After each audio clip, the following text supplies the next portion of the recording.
Yesus Kristus Tuhan. Teman-teman terus berdoa sama Tuhan. Terus kita mau terus bekerja. Roh Kudus tidak dibatasi oleh ruang dan waktu. Roh Kudus bisa menjamah setiap apa dengan soleh. Roh Kudus bisa mengaitkan.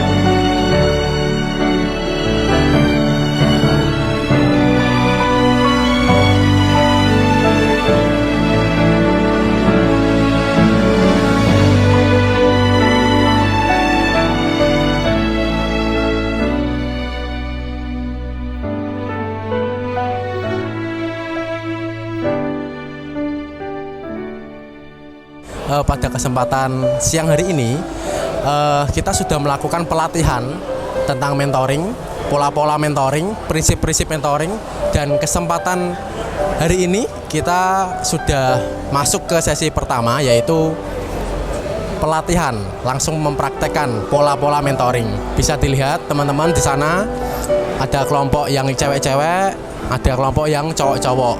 Jadi ada dua kelompok ya, yang cewek dengan cewek, yang cowok dengan cowok.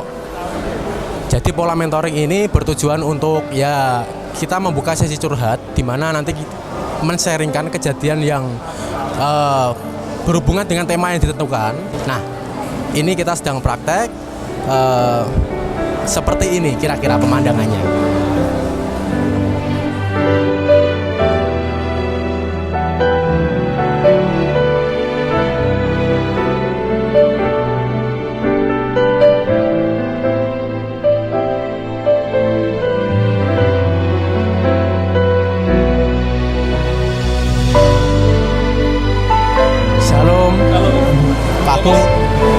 Pak Kamto, ya, mengganggu waktunya enggak ya kira-kira? Bisa ya, bisa diganggu bentar ya. Saya ingin bertanya Pak, terhadap ini Mak, kira-kira dari Pak Agung dan juga Pak Kamto, manfaat YTI untuk anak muda, terkhususnya dalam hal pemuritan ini, kira-kira apa ya? Monggo dari Pak Agung dulu. Oke.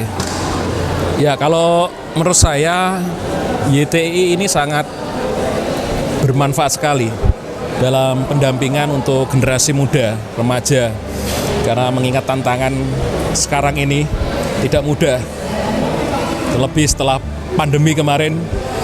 Terus terang kami sendiri di Torejo bergumul juga untuk membangkitkan kembali semangat dari anak-anak muda ini.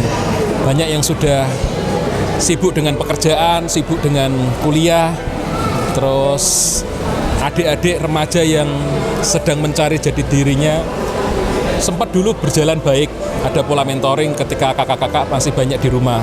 Tapi setelah sekarang mulai kuliah, mulai kerja, semacam kayak menurun begitu. Jadi sangat berharga sekali, sangat bermanfaat sekali ketika ada pelatihan seperti ini.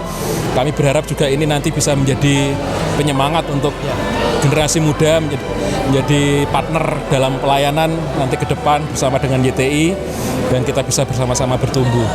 Ya, kami masih banyak belajar Mas. Dengan teman-teman yang lain mungkin sudah lebih jauh lompat, kami baru mau berjalan melangkah.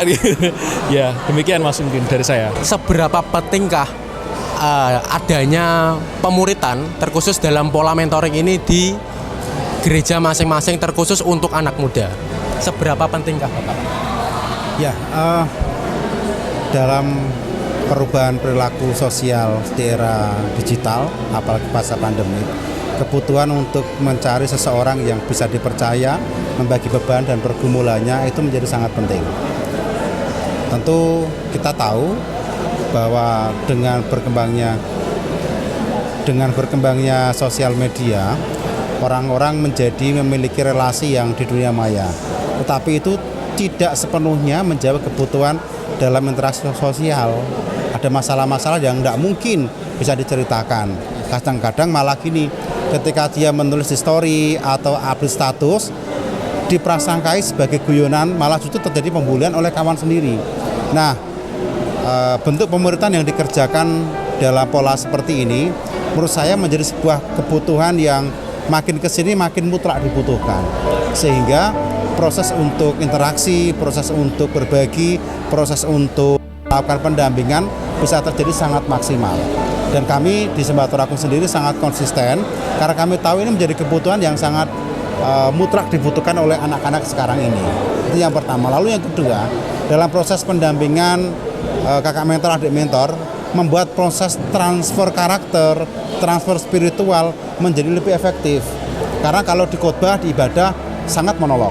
Tetapi ketika proses pemerintahan seperti ini terjadi interaksi sehingga tidak terkesan menti didikte, dimuridkan gitu ya, kelas directing bukan, tetapi mereka diajar bertumbuh, menemukan kebenaran, dan justru itu proses percepatan pertumbuhan. Sehingga tentu ketika ditanya apakah ini menjawab, sangat menjawab. Jika ditanya apakah ini sangat penting menurut saya. Sehingga ini bukan menjadi sebuah kewajiban tetapi keharusan yang harusnya dilihat gereja-gereja yang lain bahwa ini pola yang paling efektif untuk bertumbuh bersama di era digital yang seperti ini, di mana kebutuhan interaksi bukan hanya di dunia maya tetapi juga secara faktual, real, muka dengan muka. Ya. Itu pendapat saya secara pribadi. Ya, terima kasih Pak Kamto dan Pak Agung.